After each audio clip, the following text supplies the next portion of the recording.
ഉപ്പ് പൂർണ്ണമായിട്ടും അവോയ്ഡ് ചെയ്ത് കഴിഞ്ഞാൽ BP നോർമൽ ആകുമോ എന്നുള്ളതാണ് ചോദ്യം. എന്ത് പറയുന്നു? ഇല്ല. Okay sir. കുറയും. ഓക്കെ, പൂർണ്ണമായിട്ടും നോർമൽ ആകുമോ? പറയാൻ പറ്റില്ല. ജനങ്ങളുടെ അഭിപ്രായം നമ്മൾ കേട്ടു. ഇനി നമുക്ക് ശാസ്ത്രീയ വശം എന്താണെന്നും കൂടി ഒന്ന് പരിശോധിക്കാം. ഉപ്പിന്റെ ഉപയോഗം നിങ്ങൾ കുറയ്ക്കുകയാണെന്നുണ്ടെങ്കിൽ നിങ്ങളുടെ രക്തസമ്മർദ്ദം 1 തൊട്ട് 2 മില്ലിമീറ്റർ മെർക്കുറി ആവറേജ് കുറയാൻ സഹായിച്ചേക്കാമെന്ന് സൂചിപ്പിക്കുന്നു. പിന്നെ നമ്മുടെ WHO റെക്കമെൻഡ് ചെയ്യുന്നത് 5 ഗ്രാമിന് താഴെ മാത്രം ഉപ്പ് ഉപയോഗിക്കാനാണ്. അപ്പൊ അങ്ങനെ ഉപയോഗിക്കുകയാണെന്നുണ്ടെങ്കിൽ രക്തസമ്മർദ്ദം 4 തൊട്ട് 8 മില്ലിമീറ്റർ മെർക്കുറി വരെ കുറയാമെന്ന് പഠനങ്ങൾ സൂചിപ്പിക്കുന്നു. നമ്മൾ ഇന്ത്യക്കാരാണെങ്കിലും ശരിക്കും ഒരു ആവറേജ് നോക്കുകയാണെങ്കിൽ നമ്മുടെ അച്ചാറും പപ്പടം ഉണക്കമീൻ എല്ലാം കൂടി ചേർക്കുമ്പോൾ 8 തൊട്ട് 12 ഗ്രാം വരെ നമ്മൾ ഉപയോഗിക്കുന്നതാണ് കണക്കുകൾ സൂചിപ്പിക്കുന്നത്.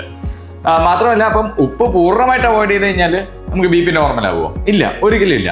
ഉപ്പ് എന്നുള്ളത് ഒരു ഘടകം മാത്രമാണ് രക്തസമ്മർദ്ദത്തിന് ഉള്ള ഒരു കാരണം. അപ്പൊ ഉപ്പ് അല്ലാതെ നമുക്ക് പല കാരണങ്ങളും ഉണ്ടാവാം. ഒന്ന് നമുക്ക് നോക്കുകയാണെന്നുണ്ടെങ്കിൽ നമ്മുടെ ജനിതക ഘടന. പിന്നെ നോക്കുകയാണെന്നുണ്ടെങ്കിലോ നമുക്ക് നമ്മുടെ അമിതവണ്ണം, അതൊരു പ്രത്യേക കാരണമാണ്. അതുകൂടാതെ സ്ട്രെസ് ലെവൽസ് വളരെയധികം പ്രധാനപ്പെട്ട ഒരു വിഷയമാണ് ഈ കാലഘട്ടത്തിൽ, അതൊരു കാരണമാണ്. പിന്നെ നമുക്ക് നോക്കുകയാണെന്നുണ്ടെങ്കിൽ വൃക്ക രോഗമുള്ളവരിൽ അമിത രക്തസമ്മർദ്ദം വരാം.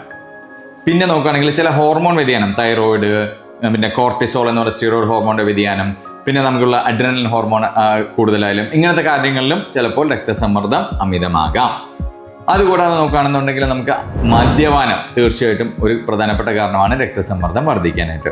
അതുകൂടാതെ നമുക്ക് ഉറക്കക്കുറവ്, അതുപോലെ തന്നെ OSA അഥവാ ഒബ്സ്ട്രക്റ്റീവ് സ്ലീപ്പ് അപ്നിയ എന്ന് പറഞ്ഞൊരു കണ്ടീഷൻ ഉണ്ട്. അപ്പൊ ഇതും രക്തസമ്മർദ്ദത്തിന് ഒരു കാരണമാകാം.